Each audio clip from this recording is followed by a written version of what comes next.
সাম্প্রতিক সময়ে বৈষম্য বিরোধী ছাত্র আন্দোলনের সমন্বয়কদের ছত্রছায়ায় সন্ত্রাসী কার্যক্রম বেড়েই চলেছে।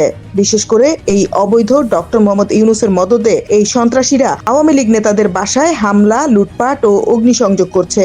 শুধু তাই নয়, দেশের সাধারণ মানুষও আজ এইসব সমন্বয়কদের কারণে নিরাপত্তাহীনতায় ভুগছে। এতে দেশের স্থিতিশীলতা ও নিরাপত্তা মারাত্মক হুমকির মুখে পড়েছে। গতকাল রাতে গুলশানে প্রয়াত এইচ ইমামের ছেলে ও সাবেক সংসদ সদস্য তানভীর ইমামের বাসায় তল্লাশির নামে লুটপাট চালায় বৈষম্য বিরোধী ছাত্র আন্দোলনের কর্মীরা। তারা বাসার দরজা ভেঙে ভেতরে প্রবেশ করে মূল্যবান সামগ্রী লুট করে এবং আসবাবপত্র ভাঙচুর করে। লোকজন দরজা ভাঙ্গিয়া হওয়ার পরে ভিতরে ঢুকে গেছে। তখন পরে কি করবো, সব সিটকানি ভাঙ্গিয়ে গেছে অনেকটা লব্বর। তারপর আমি বলছি যে দাঁড়ান, আমরা কারণ আমাকে তো জানে পড়ে যে লুটপাট করতে যা সমন্বয়ক দাবি করেন, তাদের কাছে তথ্য ছিল যে এই বাসায় অস্ত্র, মাদক ও কালো টাকা মজুদ রয়েছে।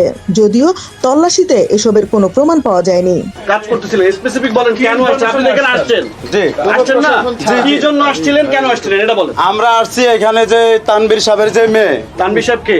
এই যে এইচ ইমামের ছেলে তানভীর ইমাম, আচ্ছা, ওনার লাগি এখানে এই যে ওনার এই যে আপনারা কোন এখতিয়ার নিয়ে আসছেন ওটা জিজ্ঞেস না, আমরা এখানে যেই সূত্র খবর পেয়েছি যে যেখানে যারা যে ছাত্র জনতা যারা হত্যাকারী এখানে আছে, পুলিশ আসে নেই। না, পুলিশের কাছে যাই নেই, কিন্তু আমরা পুলিশকে ফোন দিচ্ছি, পুলিশ আসে নেই। কিছু পান নাই তাইলে? না, আমরা এখানে কিছু পাই নাই। 20 বছর আগে ডিভোর্স হলো, ওরা থাকে, আপনারা এগুলো জানেন না।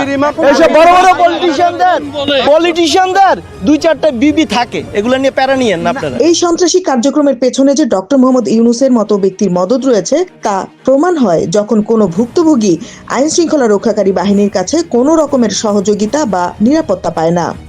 বোঝাই যায় অবৈধ ইউনূস প্রকাশ্যে ছেড়ে দিয়ে রেখেছেন এইসব জঙ্গি সমন্বয়কদের, যার কারণে দিনের পর দিন দেশের শান্তি শৃঙ্খলা ও আইনের শাসন বলতে আর কিছুই নেই। Desk report, বিবাংলা.net।